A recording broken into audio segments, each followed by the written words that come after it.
Your Excellencies, ladies and gentlemen, it is with great pleasure that I join leaders all over the world to celebrate 10 years of the existence of the Open Government Partnership, which has changed the face of governance not just at national but also at subnational levels.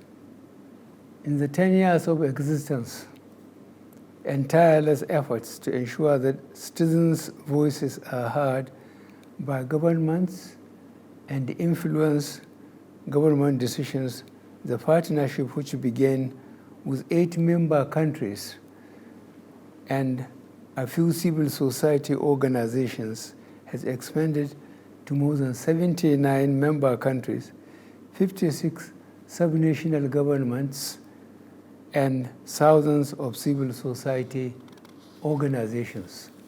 This development has ensured, among other things, a platform for governments to work with civil society as partners in implementing reform ideas aimed at transforming governance in a manner that improves public service delivery.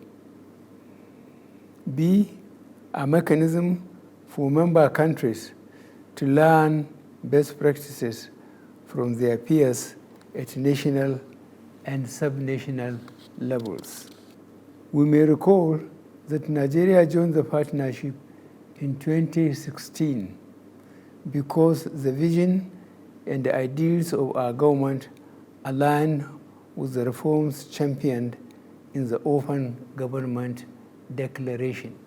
Since then, we have collaboratively worked with Nigeria's very vibrant civil society to develop and implement our OGP commitments, uphold the Open Government Declaration, and ensure citizens' participation in governance. With support from the Open Government Partnership, Multi-Donor Trust Fund, and the World Bank, we are making progress in the development of an open beneficial ownership register of companies. I made sure that the required legislation is in place for this register and directed Nigeria's Corporate Affairs Commission to lead the process.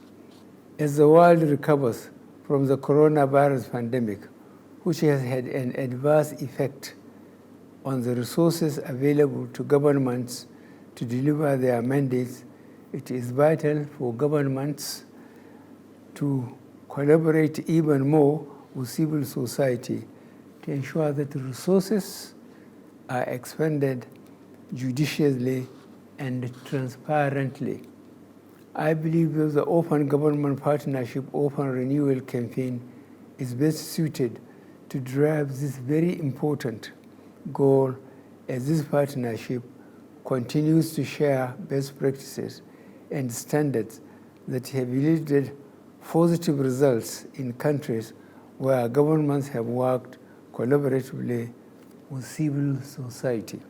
It is on the strength of this that, as a member country, we convened a high-level consultation with civil society and relevant stakeholders to review our 2020 budget and to respond to the impact of coronavirus.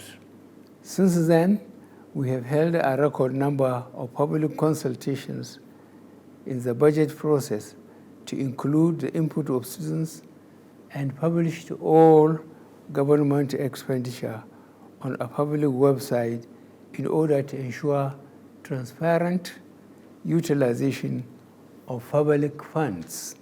I want to reaffirm Nigeria's commitment to the Open Government Declaration, our resolve to fully implement reform ideas like beneficial ownership transparency, sustain an open civic space, and deploy technology in tackling governance issues in Nigeria.